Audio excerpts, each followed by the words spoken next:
All right, men, welcome to today's episode.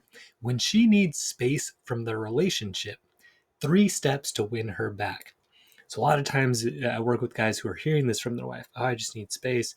Need you to give me space. And they don't really know what that means or what to do about it. So, we're going to talk about that today. So first, I wanted to do a featured review. So this was on the podcast.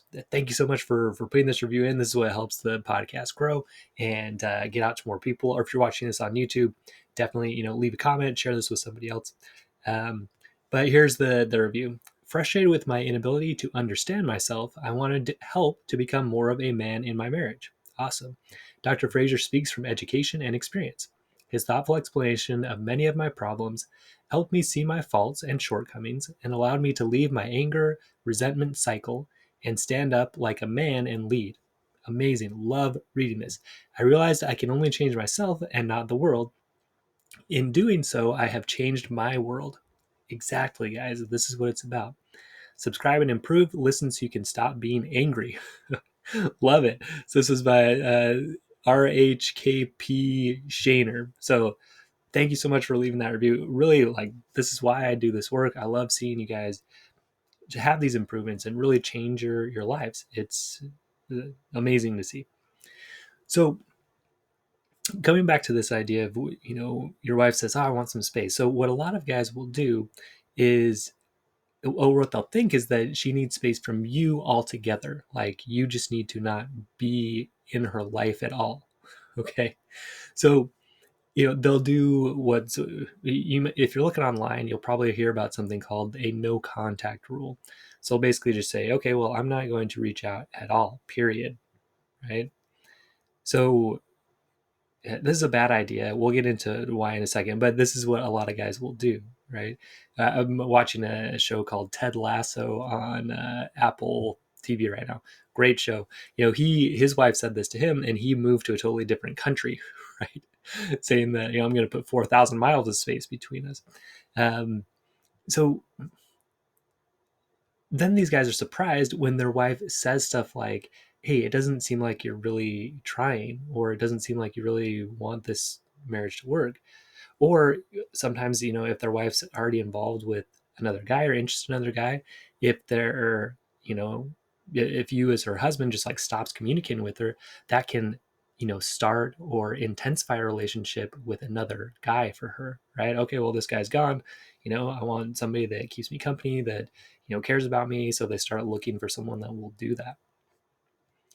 Okay. So absence, it does make the heart grow fonder, but not when your wife told you to get away from her. Okay. So it's kind of counterintuitive, but you do still need to be making some contact. You do still need to be there, but in a way that is not problematic. Okay. Because what she really needs space from is not just you altogether, it's certain things. It's one up behaviors. So as a high achieving man, you probably are falling into this even if you don't see it. And hopefully today you'll be able to see how you are maybe doing that more than you think you are. Okay, she needs space from needy behaviors. And she needs space from pressure from you for her to act in a certain way. She needs to not feel like, pressured into staying in the marriage or, having more sex with you, whatever it is. So high achieving men, they usually do one or more of these and often all three. So guys, that's what she needs space from. So that's what we're going to be talking about today is how to stop doing those things. So that when you do interact with her, okay, you're not engaging in these behaviors that she needs space from. Okay, when you're communicating with her, you keep it cordial, you keep it friendly, you keep it in a way that is attractive and good, and not these things, not one up, not needy, and not pressuring. Okay, so one up behaviors. As a high achieving man, again, you're probably doing these behaviors often, even if you don't see it. So we're going to look at a few places where you might be doing it. So one is in money. Okay, as a high achieving man, maybe you're the primary breadwinner for the house. Okay, and that's fine. That's good. That's not a problem. But as far as one up behaviors go, what you might be doing is something like, like giving your wife money, but kind of doing it in a way that's like, yeah, this is mine, and I'm giving it to you, and I'm kind of Superman for paying for all these things for you. That's kind of your thought process, is like, yeah, I'm doing this. And you might kind of try to trick yourself. You're kind of like, no, I'm just doing it because I want to do this for her. But really what you want is to seem like kind of the hero, right? To seem kind of like, your wife needs you, that she, couldn't afford these things without you. That's kind of like the underlying message. So you guys got to be watch out for it. Another way is kind of being superior, saying, well, I know how to invest this and you don't. Or, you want to spend all the money, you're not responsible with your money, and I am. Right. So, just think, even if you're not necessarily saying these things, if you believe them, okay, they're coming across. Okay, whether you think they are or not, they are coming across. So if you think that way, yeah, I make the money, and that's, and so I'm better with money, or I handle money better. And I give my wife money, and she needs that from me, right? Or, the way she spends it, it's not responsible. Okay. So just notice if you're doing that. Now, there is the other side of that, which is, if she really is being irresponsible, or she really doesn't know much about it, it's not to say that, you have to pretend like she knows more than she does, or that what she's doing is not a problem when it is. But it's just noticing, am I, buying these big gifts and trying to kind of show her that, I'm providing in this way, and trying to look a certain way. Another way you can tell if you're doing this is if you do these things and you kind of hope that somebody else sees it, like somebody else sees all this nice stuff you're doing for your wife. Or if you're like, I did this nice thing for you, I bought you this nice thing, somebody else would appreciate that, but you don't. Okay. That's kind of your clue that you're in this one up behavior. Okay. With sex, a one up behavior here might be, you know, thinking that you are, more sexually um, pure, right? If your wife had an affair, for example, like you're saying like, oh no, I'm true to it, or I'm true to my religious beliefs about sex, and maybe my wife is not as much, or the way that she teaches our kids about it. And but I hold myself to a higher standard there. Or you might say things like, well, I'm, more understanding of my sexuality, and you're not. You can't enjoy it as much as I can, so I'm better than you in that.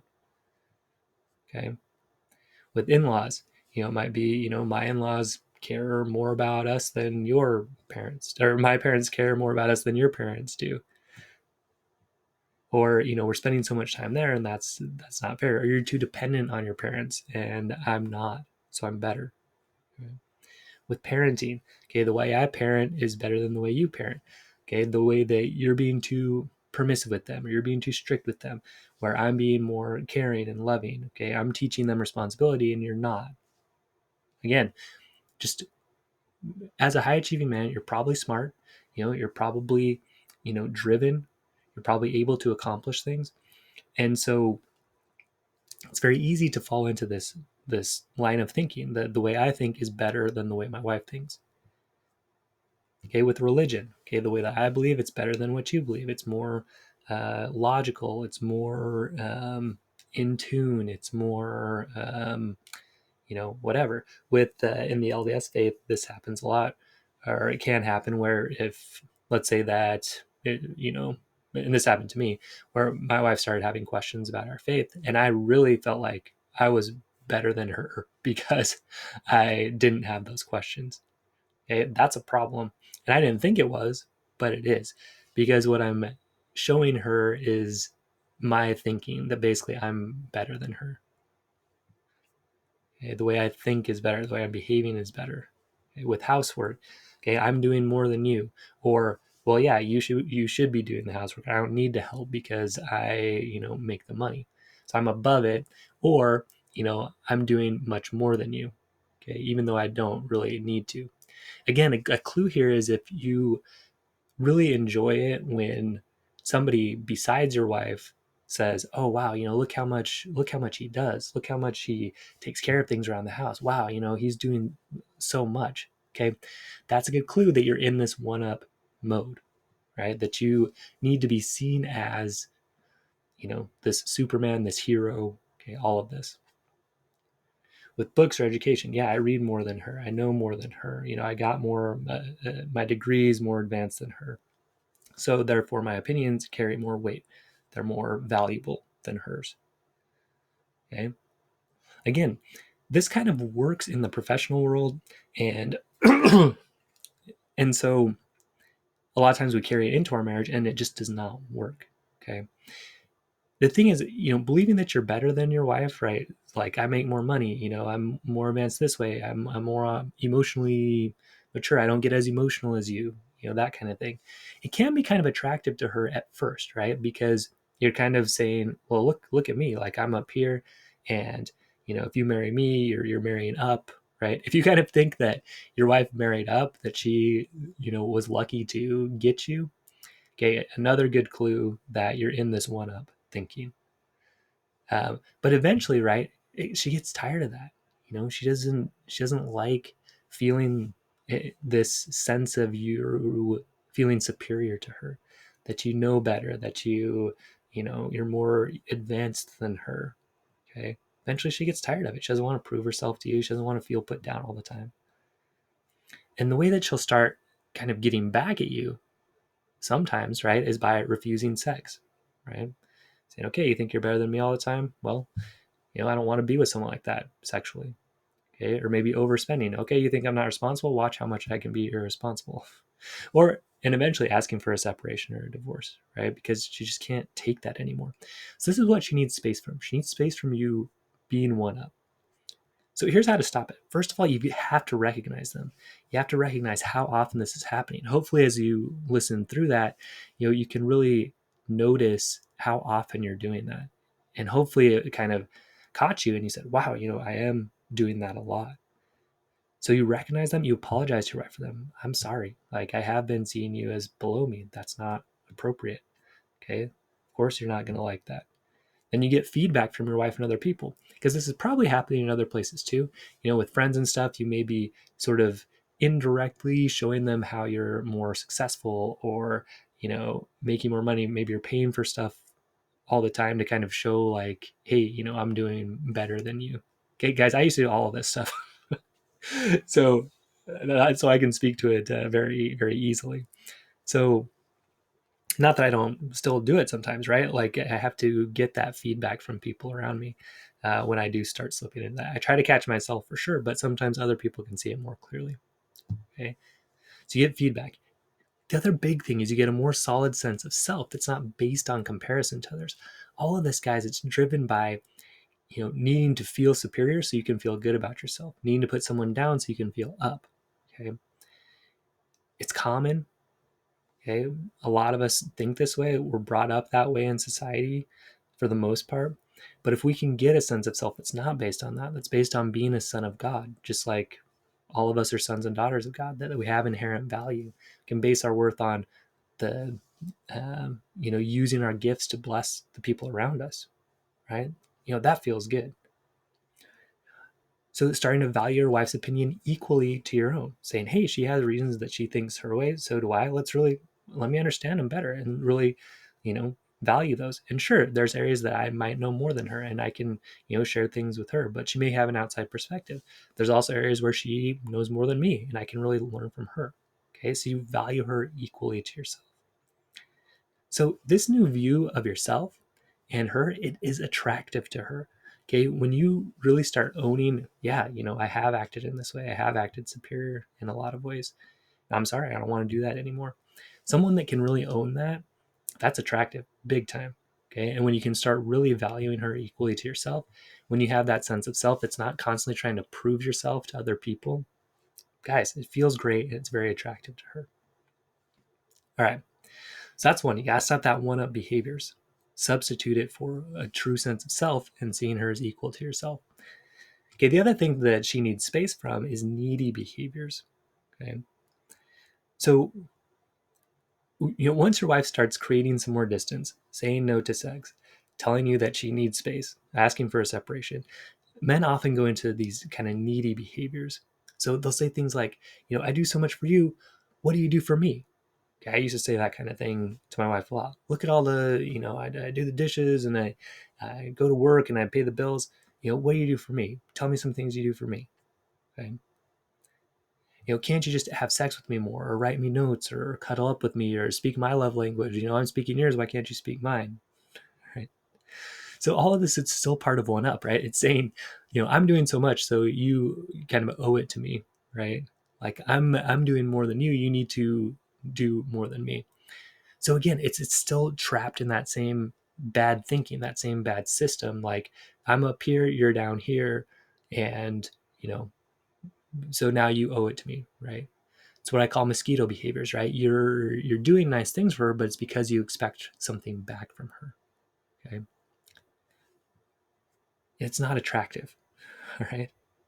So, that's more if things are not quite at that separation or divorce phase, but it's just like things seem off. You're not having sex as often as you want, or it's just kind of forced and not really there.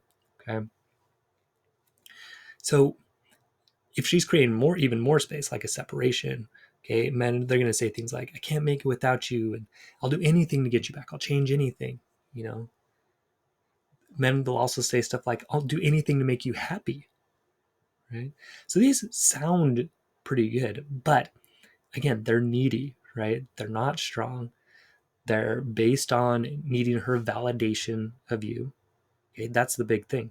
So one-up behaviors, it's kind of basing your worth on I'm better than my wife. Needy behaviors they're based in I need my wife to tell me how great I am. Okay. So one's kind of more indirect. If you're better than your wife, then you feel good because you're sort of above her, right? You kind of put her down. Um, and then the other one is, needing that validation, right? Her telling you how great you are directly. So more direct for her to tell you, oh, you're wonderful. More indirect to say, well, I'm better than you, so I'm wonderful. Got it? Okay. So she needs space from all of this. She needs space from the neediness, the whininess, saying, oh, I'll do anything for you. I just want to make you happy. Okay. She doesn't like that because it's just needing her validation, and it's not that attractive. Okay. In all these, you're using her to make yourself feel good, either by putting her down or by telling her, hey, tell me how great I am all the time.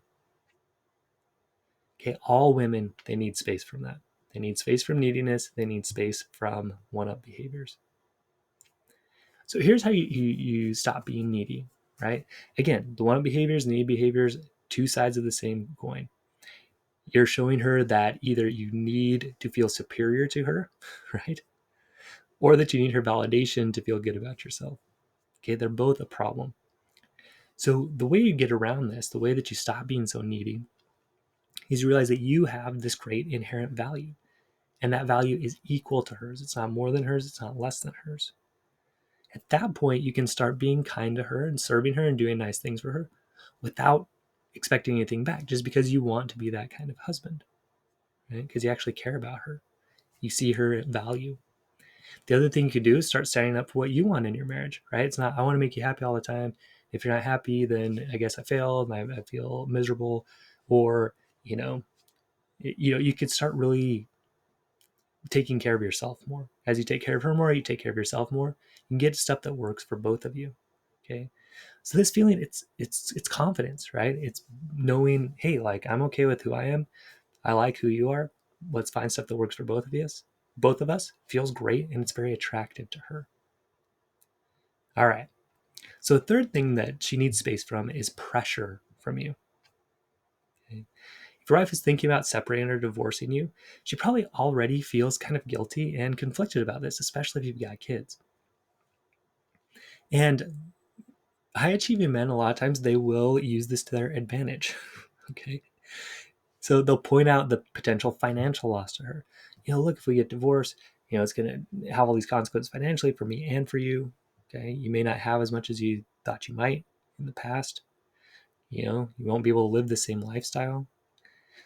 So they'll point out how it'll damage the kids. Look, we want to provide a good family for them.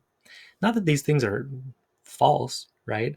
But it's just how you're using them, right? You're kind of using them to pressure her into staying together.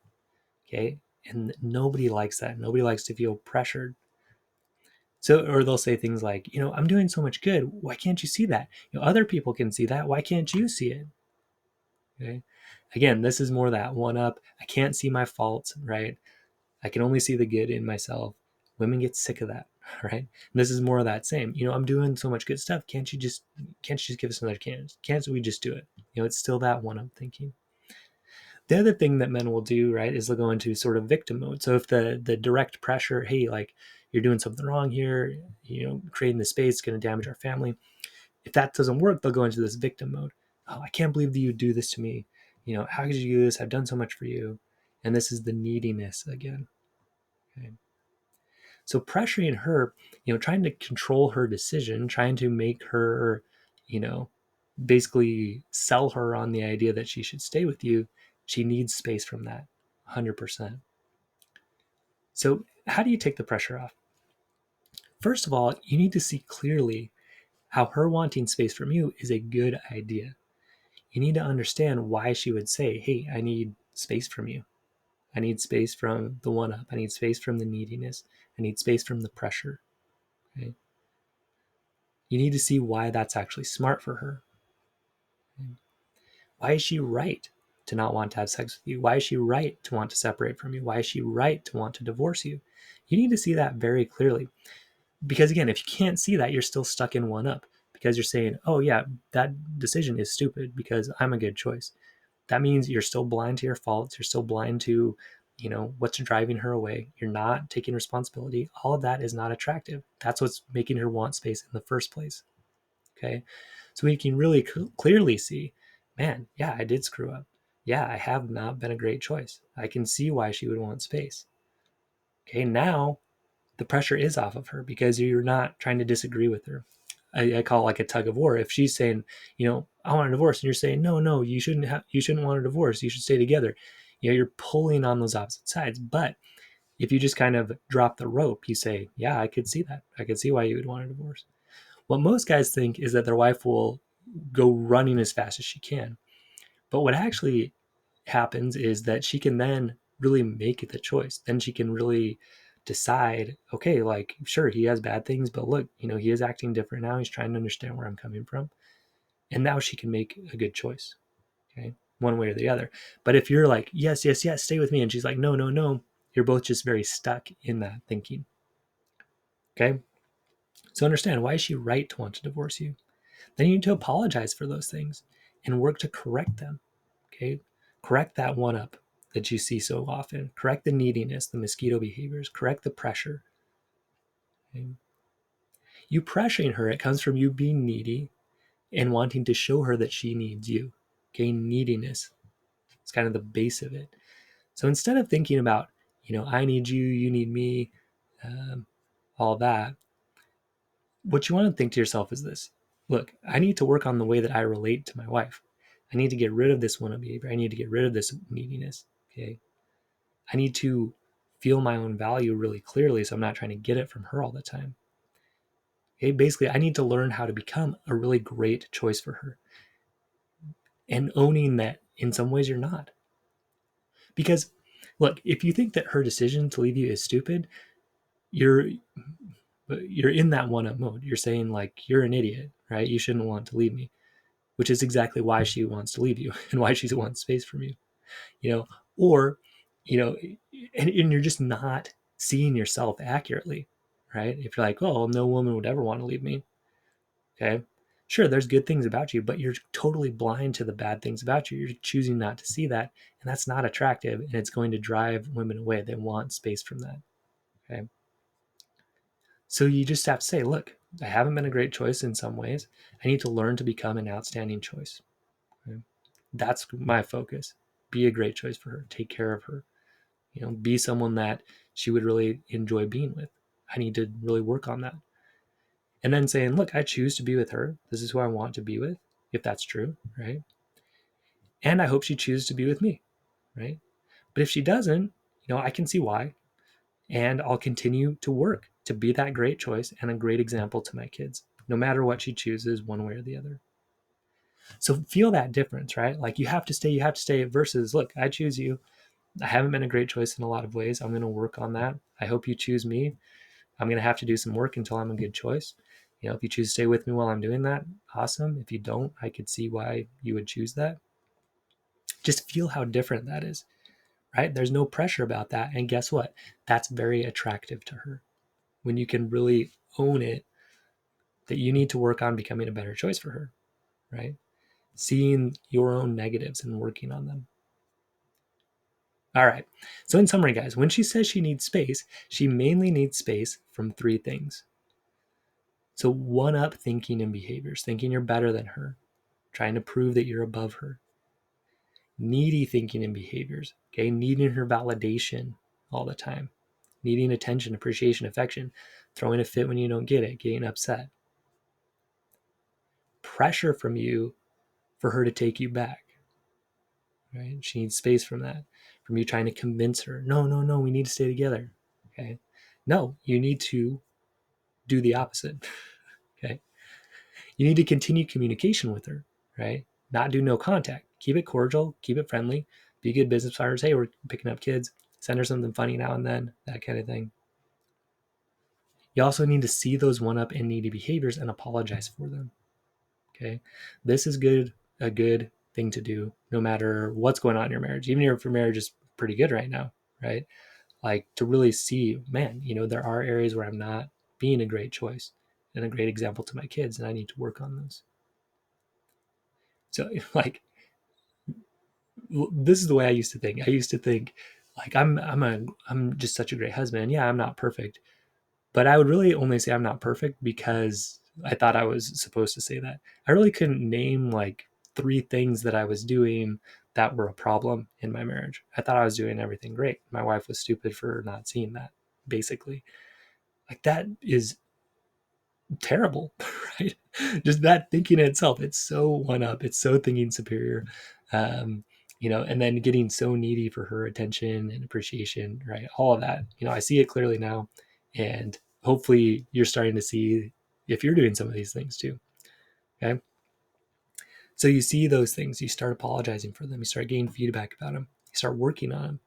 You understand how you're not a great choice, and you start becoming a great choice in these areas. Someone who's strong in body, mind, heart, and spirit, who can communicate really well, who has a strong sense of self. Okay. Then you choose her, right? You say, I choose you. I'd like to be with you. And understand that she's free to choose you or not. Yeah, you can choose me or not. I hope you do, right? I care about you. I hope you choose me back. But my intention is to become a great choice. And I see that I have not been in a lot of ways. Okay, now she doesn't feel that pressure. All right. So, guys, if you want coaching through this process and help through this process to see those parts of you that need work, right? And then to really work on them in a structured way that will help you build up these strengths and skills, build up your sense of self-worth, build up your communication, build up, get rid of these bad habits, see the negative things, work on them. Okay, I'd love to help you through it. Visit MikeFrazierMD.com to see how we can work together. Next week, we're going to be starting a program, a 30-day program that will help you do this. Okay, and I offer some one-on-one spots as well. So again, visit MikeFrazierMD.com, and I'd love to work together with you on this. All right, men, stay strong. We'll see you next episode.